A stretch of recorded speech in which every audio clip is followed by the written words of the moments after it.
ये आकाशवाणी रायपुर है। छत्तीसगढ़ी समाचार बुलेटिन के संग संध्या तिवारी के जय जोहार। आज के प्रमुख समाचार। प्रदेश में कोरोना संक्रमित मरीज मन के बढ़त संख्या के बीच स्वास्थ्य विभाग ले जारी नवा सूची के मुताबिक 105 विकासखंड रेड जोन में है।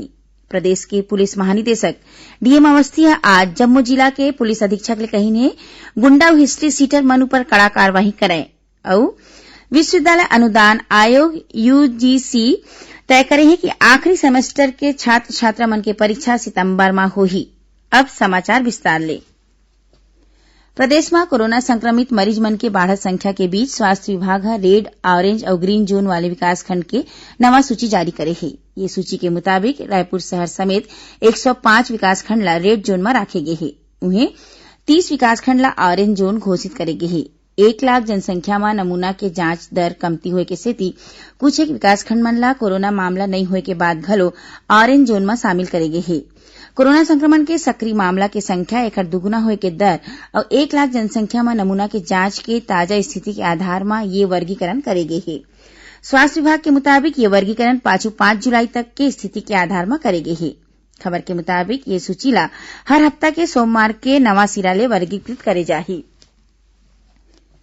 राजधानी रायपुर में आज 40 ही नवा कोरोना संक्रमित मरीज मिले हैं। सबले ज्यादा बिरगांव क्षेत्र में कोरोना संक्रमित मरीज मन के चिन्हारी करे गए हैं। उन्हें दुर्ग जिला में पाचुरतिया तक 3 नवा कोरोना संक्रमित मरीज के पुष्टि हुए है। एमा भिलाई इस्पात संयंत्र के एक अधिकारी और एक कर्मचारी शामिल है। एकर बाद संयंत्र के परचेस मैनेजर के कमरा ला सील कर दे गए है और एकर संपर्क में आए 11 जिन लोगन मन ला होम क्वारंटाइन करे गए है। एती बीजापुर जिला में सुरक्षा बल मन के बाद आज एक ग्रामीण ला कोरोना संक्रमित पाए गए हैं। बताया जाते है कि ये मजदूर आंध्र प्रदेश से लौटे रही से ओती बलौदाबाजार जिला में पाचुरतिया 9 जिन नवा कोरोना संक्रमित के पहचान करे गए हैं। एमा 3 मरीज कसडोल नगर के हैं और 3 मरीज भिलाईगढ़, भटगांव, भाटापारा और पलारी ले एक जिन मरीज संक्रमित मिले हैं। प्रदेश के पुलिस महानिदेशक डीएम अवस्थी आज जम्मू जिला के पुलिस अधीक्षक मन के संग वीडियो कॉन्फ्रेंसिंग के माध्यम ले कानून व्यवस्था की समीक्षा करी। ए दौरान उमन कही ने कि जम्मू पुलिस अधीक्षक गुंडा और हिस्ट्री सीटर मन पर कड़ा कार्रवाई करे। डीजीपी कही ने कि कानपुर जैसन घटना छत्तीसगढ़ में नहीं होना चाहिए। Shri Awasthi chit fund company संचालक मन ला जेल भेजे और उखर संपत्ति ला कुर्की करे के कार्रवाई करे के संगे संग ये मामला में निर्दोष एजेंट मन के खिलाफ दर्ज केस ला वापिस लेबर कहीन है। विश्वविद्यालय अनुदान आयोग यूजीसी परीक्षा ले जुड़े अपन पहली के दिशा निर्देश में संशोधन करे है। सुरक्षा, विद्यार्थी मन के प्रगति और व्यापक हित ला ध्यान में राखत यूजीसी तय करे है कि इंटरमीडिएट सेमेस्टर के छात्र छात्रा मन के मूल्यांकन पहली के दिशा निर्देश के मुताबिक आंतरिक मूल्यांकन के आधार में होही। यूजीसी यह तय करे है कि आखिरी सेमेस्टर के छात्र छात्रा मन के परीक्षा सितंबर में होही, जौन जुलाई महीना में होया रही से। यही बीच गृह मंत्रालय विश्वविद्यालय और शिक्षण संस्था मन ला परीक्षा लेके मंजूरी दे दे है। उच्च शिक्षा सचिव ला लिखे एक चिट्ठी में कहे गए कि आखिरी सत्र के परीक्षा विश्वविद्यालय अनुदान आयोग के दिशा निर्देश के मुताबिक संचालित करे जाना चाहिए। ये परीक्षा केंद्रीय स्वास्थ्य और परिवार कल्याण मंत्रालय के मानक संचालन प्रक्रिया और विश्वविद्यालय के शैक्षिक वर्ष के मुताबिक होही।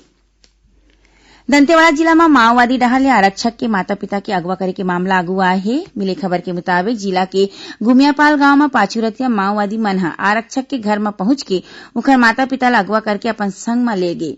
यही बीच माओवादी मन के कब्जा ले ये मन ला छुड़ाए बर पुलिस के संग गांव वाले मन घलो कोशिश करत है। छत्तीसगढ़ी समाचार बुलेटिन आप मन आकाशवाणी रायपुर ले सुनत हव। छत्तीसगढ़ के खबर ले है आपके वास्ता और खबर के विश्वसनीयता ले है हमार वास्ता। आकाशवाणी समाचार रायपुर के प्रादेशिक समाचार बुलेटिन के संगे संग हमार समसामयिक कार्यक्रम आप रेडियो के संग अपन मोबाइल में घलो सुन सकत हो। आकाशवाणी समाचार फेसबुक, ट्विटर और यूट्यूब में घलो हावय। हमार फेसबुक पेज हरे Chhattisgarh news on AIR, Twitter handle CGAIR news और हमार यूट्यूब चैनल हरे छत्तीसगढ़ AIR न्यूज। तो अब रेडियो के संगे संग आपके मोबाइल के माध्यम ले हम आप तक पहुंचत हन। छत्तीसगढ़ के हर खबर पर सुनत रहो आकाशवाणी समाचार। अब आगू बढ़न बाँचे समाचार कोती। एंटी करप्शन ब्यूरो ACB के टीम आज 3 आने जिला में दबिश दे के पटवारी समेत 2 जिन अधिकारी मन ला रिश्वत लेके आरोप में गिरफ्तार करे है। संगे संग ये तीनों आरोपी मन ले रिश्वत के रकम घलो बरामद करे है। ये कार्रवाई ACB रायपुर, अंबिकापुर और बिलासपुर के टीम डहाले करे गई है। मिली खबर के मुताबिक जिला पंचायत बिलासपुर में रुर्बन मिशन के समन्वयक ला 35,000 रूपया, सूरजपुर जिला के विकासखंड शिक्षा अधिकारी मन ला 25,000 रूपया और बेमेतरा जिला के नवागढ़ थाना अंतर्गत गोपालपुर गांव के महिला पटवारी ला 2800 रूपया के रिश्वत लेत रंगे हाथों पकड़े गए हैं।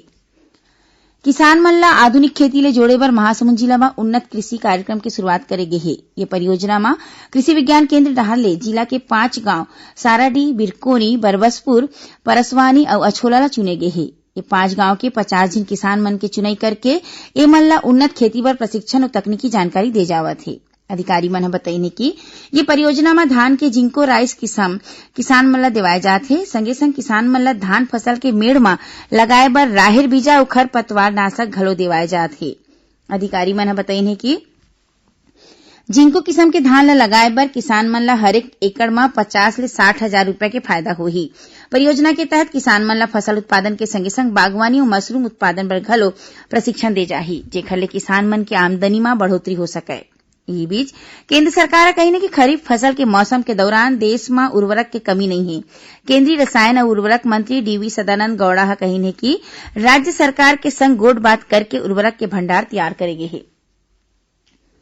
प्रदेश के परिवहन मंत्री मोहम्मद अकबर कालीनवा रायपुर अटल नगर में एकल क्षेत्रीय परिवहन प्राधिकार के कार्यालय के शुभारंभ करीन। ये मौका मौमन कहीने की ये कार्यालय की शुरुआत होइले अब गाड़ी मालिक मन ला परमिट और एखर ले जुड़े काम काज पर भटकना नहीं पड़ी। ओमन बताइने कि ये कार्यालय में राज्य के जम्मू संभाग के गाड़ी मालिक मन के गाड़ी परमिट ले जुड़े अर्जी के सुनवाई के संगे संग निपटाए के काम में तेजी आही। ये कार्यालय में पुराना परमिट के नवीनीकरण के काम घलो करे जाही।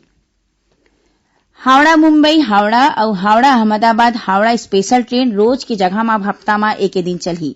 हावड़ा अहमदाबाद स्पेशल ट्रेन अवैया 10 जुलाई ले हावड़ा ले चलही और ऐसने ही अहमदाबाद हावड़ा स्पेशल ट्रेन 13 जुलाई के अहमदाबाद ले चलही। उन्हें हावड़ा मुंबई स्पेशल ट्रेन 15 जुलाई के हावड़ा ले और 17 जुलाई के मुंबई ले हावड़ा बर चलही। दोनों स्पेशल गाड़ी के समय और ठहराव में कोनो बदलाव नहीं करेगे है। अब पेश है मौसम के हाल। प्रदेश में अवैया 24 घंटा के दौरान कतकुन जगह में हल्का ले मध्यम वर्षा होए के संग गरज चमक के संग सिटी सटर पानी गिरे के संभावना है। उन्हें 1-2 जगह में गाज गिरे के संग भारी वर्षा होए के संभावना है।